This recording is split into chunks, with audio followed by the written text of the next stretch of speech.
Good morning and happy Thursday. I am Brianna Joy Gray, and I'm joined here at the desk by Spencer Brown to bring you today's news and another edition of our show. Welcome back, Spencer. Thank you. It's great to be here. Happy Friday Eve. And we were just listening to the theme song from Welcome Back, Carter, so it feels very appropriate that I phrased it that way. Well, as you are well aware, Kevin McCarthy is out as Speaker of the House, and the competition to elect his successor is growing more intense by the day. Representatives Jim Jordan and Steve Scalise have formally thrown their hats in the ring, and both have already seemingly gotten the thumbs up from lead Republican rebel Matt Gaetz. Here he is on Newsmax yesterday. Who do you think would be the best candidate for Speaker? Would you go on the record now with a name? A lot of people have not put a name forward. Who's your choice, Congressman? I think there are a lot of people in our conference who could be Speaker. I nominated Jim Jordan back in January. Obviously, he's someone I could vote for. Steve Scalise is also a great guy. I think the world of him. He's someone I could vote for. So I think that we'll see a number of talented people come forward. And I know this: if it's Speaker Jim Jordan or Speaker Steve Scalise, there will be very few conservatives in the country who don't see that as a monumental upgrade over Speaker McCarthy. Meanwhile, President Biden has largely stayed out of Republicans' ongoing leadership crisis. However, he made this comment from the White House yesterday. Not that they're asking, what's your advice to the next House Speaker?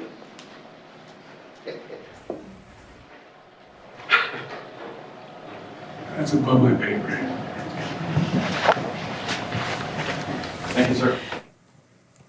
According to Punchbowl News reporter Jake Sherman, he hasn't found one House Republican lawmaker or aide of consequence who believes the Speaker election will be wrapped up by next Wednesday.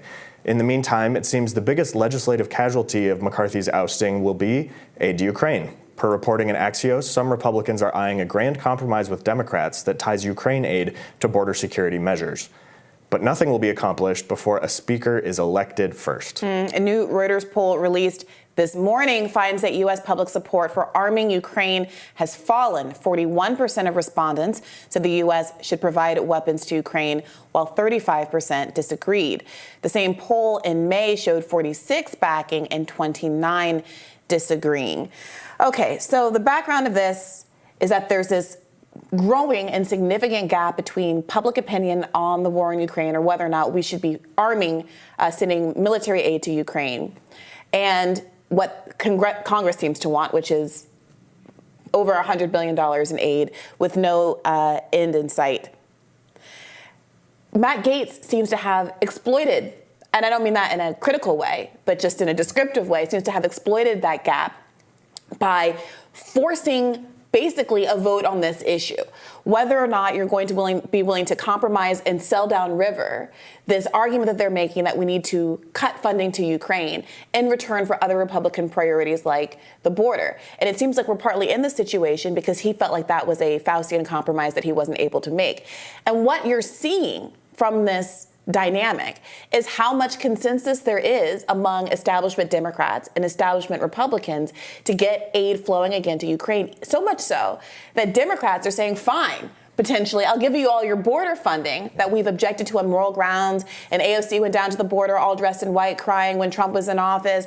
And Trump was the most fascist person ever because he wanted to build the wall. We're willing to compromise on that stuff as long as it means sending military aid to Ukraine.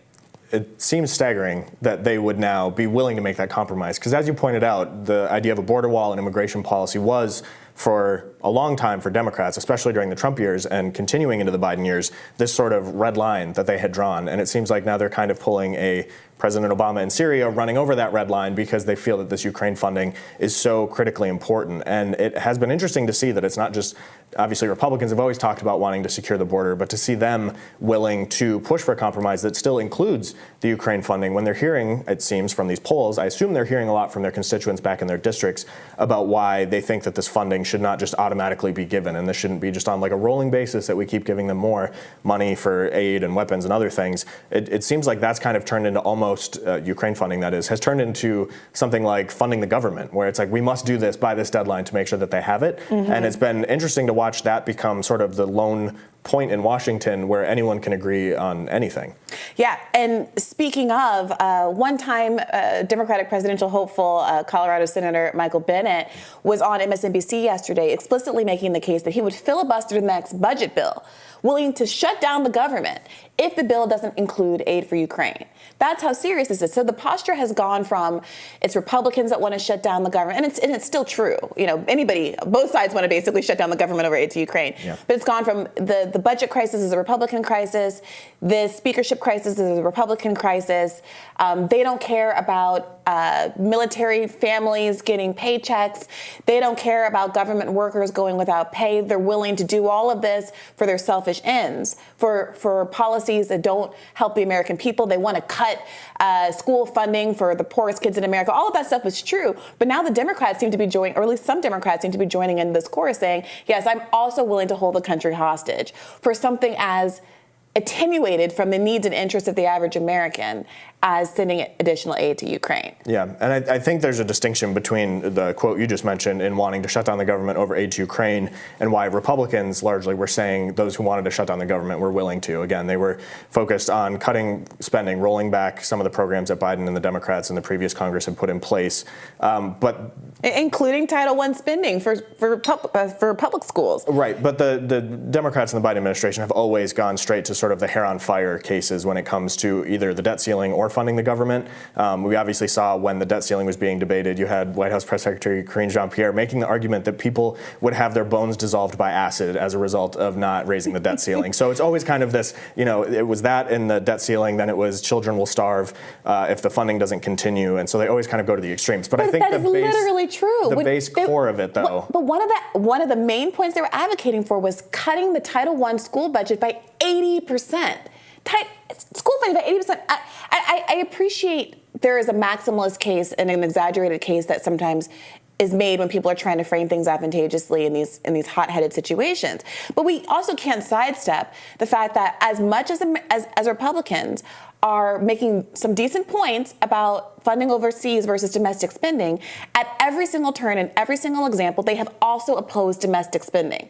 So how can you make the case that we need to pull back from Ukraine because people in East Palestine are suffering, or people in Maui are suffering, or people in Flint, or the opioid crisis and fentanyl and all of these things, if you have not blessed a single federal dollar going to any of those causes? Well, federal dollars historically, while they do play an important role in some cases, I know we've talked about this before, but the idea that the government is there to take care of everything is kind of fundamentally in disagreement. I just named a bunch of disaster instances where federal money is absolutely indicated. And that money is different in those cases. The federal government is there to respond in cases of, terrible tragedies and Maui, national East security Palestine, and things like Flint. that. The federal government is not there to run your life and decide how you do that, or to provide everything that you need. Because inevitably, as we've seen from Congress's inability to find an agreement on a budget and all these things and putting money in Ukraine, the federal government is not your friend. They're not there. You should not rely on them.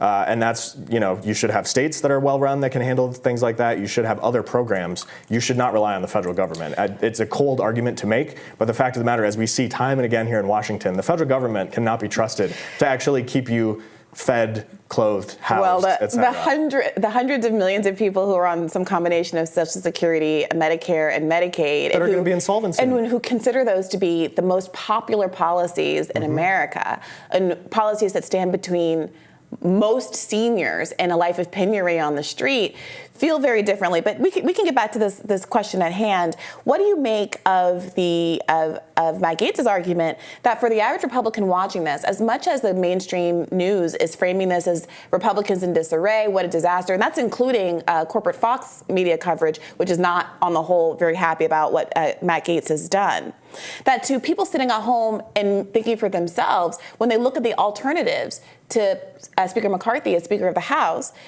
anything, especially maybe Jim Jordan and Scalise, feel like an upgrade. Yeah, I mean, it's been interesting to watch how quickly both Jordan and Scalise announced, and you have sort of on the side of the House Republican Conference people who were in leadership under McCarthy looking to basically just move up a rung on the ladder, right? You have Scalise wanting to become Speaker, then you have Tom Emmer wanting to become the Majority Leader, moving up from the whip position. So you have sort of that kind of falling in line, rising up, sort of almost entitled to it. On the other side, you have Jim Jordan, who historically has been more of the outsider with the House Freedom Caucus back when he was chairman of that group.